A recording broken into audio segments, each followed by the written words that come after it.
Ponzio Pilato fu prefetto della Giudea per circa un decennio durante il regno di Tiberio, negli anni intorno al 30. È ricordato principalmente per il ruolo che le fonti cristiane e Tacito gli attribuiscono nel processo di Gesù e per le leggende fiorite nei secoli successivi, che arrivano a considerarlo santo e un martire. Per tale motivo è ricordato come martire dalla Chiesa copta e come santo dalla Chiesa etiope. Biografia. Il nome di Ponzio sembra rimandare a un'origine sannita o comunque sabellica.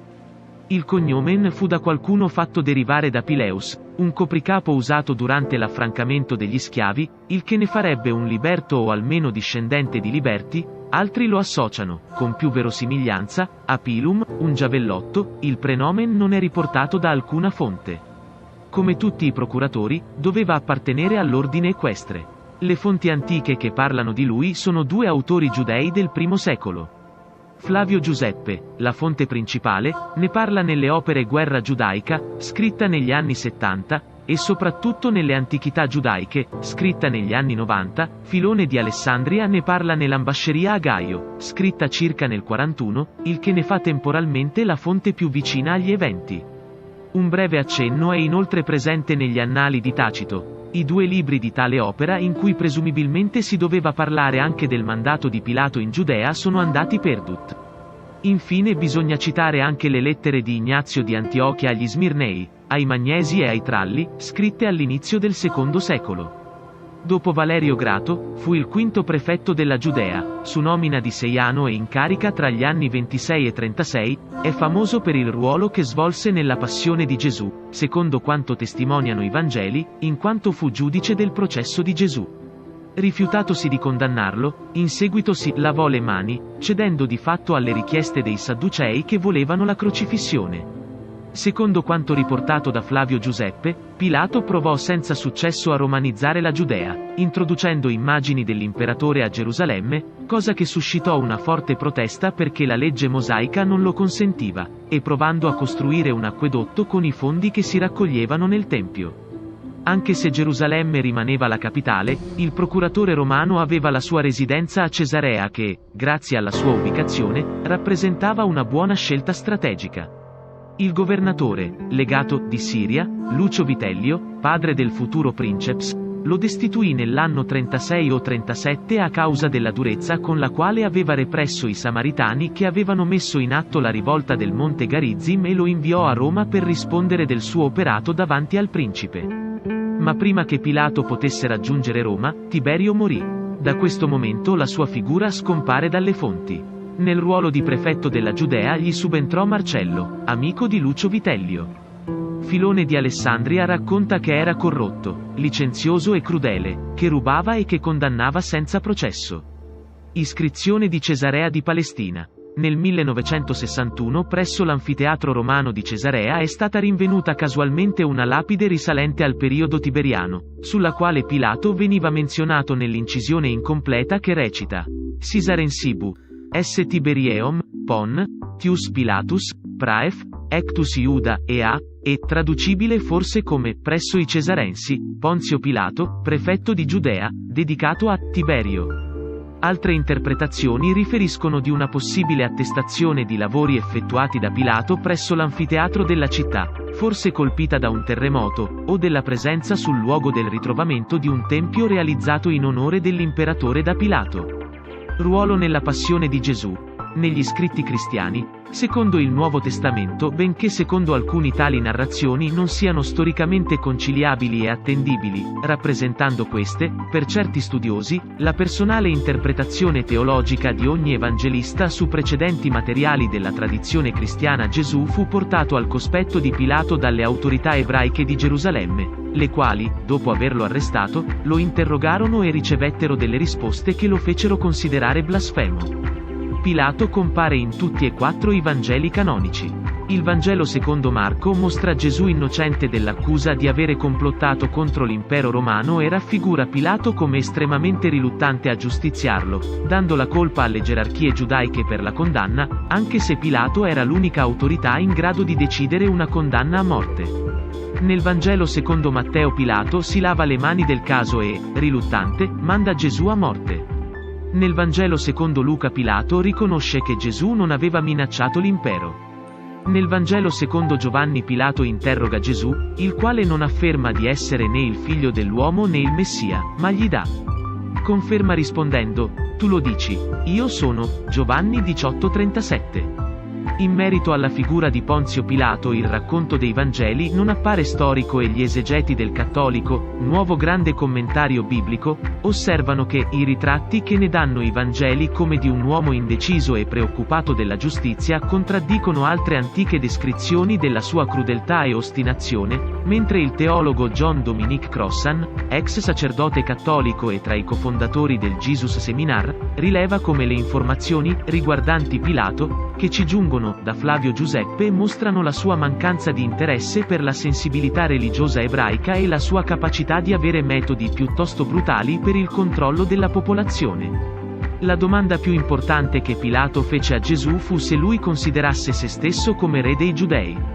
Nella prosecuzione dell'interrogatorio, secondo il Vangelo secondo Giovanni, Gesù affermò di essere venuto nel mondo per rendere testimonianza alla verità e proseguì dicendo: chiunque è dalla verità, ascolta la mia voce, al che Pilato chiese: che cos'è la verità?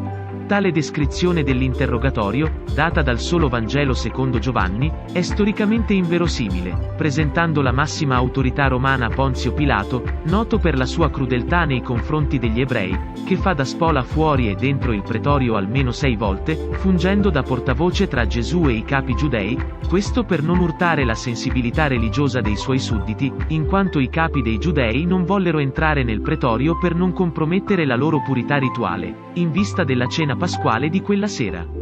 Pilato tentò di non condannare Gesù e, visto che in occasione della Pasqua era usanza che fosse liberato un prigioniero, Pilato lasciò al popolo la scelta tra Gesù e un assassino di nome Barabba.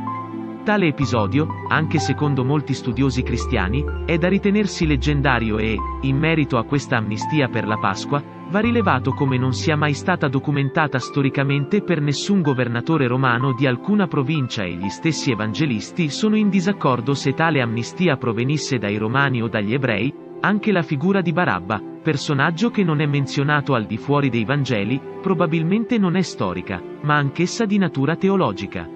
Nel solo Vangelo secondo Matteo ci sono alcuni altri elementi. Un intervento della moglie di Pilato, secondo la tradizione successiva chiamata Claudia Procula, la quale gli consiglia di rilasciare Gesù, e l'episodio di Pilato che si lava le mani davanti alla folla dicendo: non sono responsabile, disse, di questo sangue, vedetevela voi.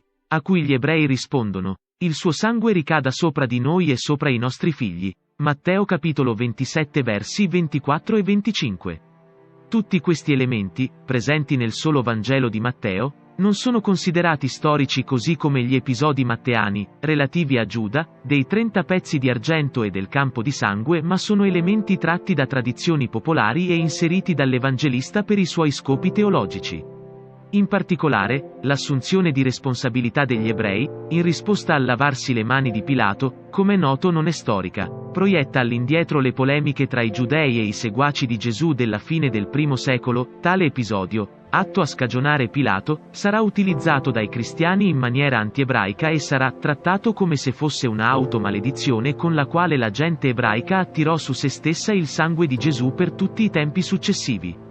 Il gesto di lavarsi le mani, inoltre, per quanto presente nella letteratura classica greca, è stato introdotto dall'Evangelista che scriveva alcuni decenni dopo e in ambiente greco-romano, al di fuori della Palestina per esprimersi, con un linguaggio comprensibile per i lettori giudeo-cristiani, che sapevano del rituale, e non appare storicamente plausibile in riferimento a Pilato. Riguardo alla flagellazione di Gesù, presentata nel processo di fronte a Pilato, gli evangelisti riportano differenti resoconti. Luca parla di una fustigazione, pena meno grave in cui si percuoteva il condannato senza frustarlo, e la pone a metà processo, senza evidenziare che tale pena sia poi stata applicata. Giovanni pone la flagellazione, pena più severa, in cui si colpiva il condannato con un flagello, cioè una frusta, fatto di lacci di cuoio aventi in punta schegge d'ossa, piombi e pungiglioni, a metà processo, stessa scelta temporale di Luca.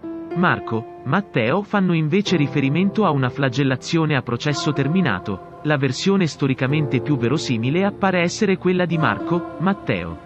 La flagellazione era posta dopo la condanna e come parte della pena insieme alla crocifissione.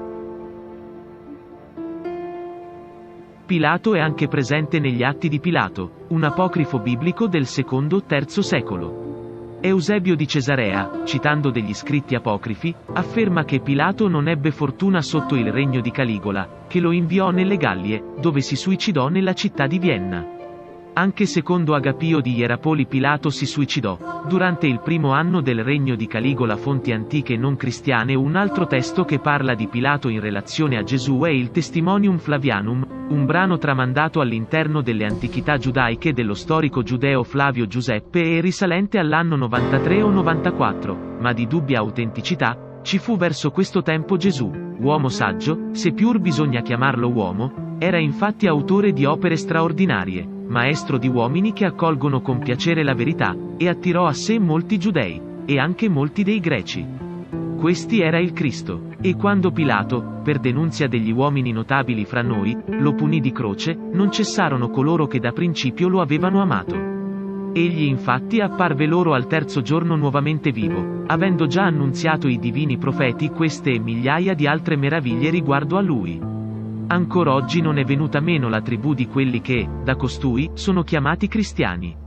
Il Testimonium Flavianum è da tempo oggetto di discussione a causa del suo tono celebrativo. La maggioranza degli studiosi lo ritiene autentico nella sostanza, ma oggetto di interpolazioni da parte di copisti medievali. In un manoscritto arabo del X secolo ne è per esempio documentata una versione con le stesse informazioni, ma più scarna e priva degli elementi celebrativi. Altri studiosi lo considerano un'interpolazione di copisti cristiani, probabilmente opera di Eusebio di Cesarea.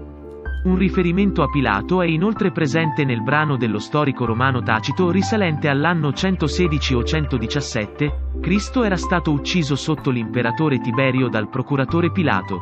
Questa esecrabile superstizione, momentaneamente repressa, è iniziata di nuovo, non solo in Giudea, origine del male, ma anche nell'urbe, luogo nel quale confluiscono e dove si celebrano ogni tipo di atrocità e vergogne.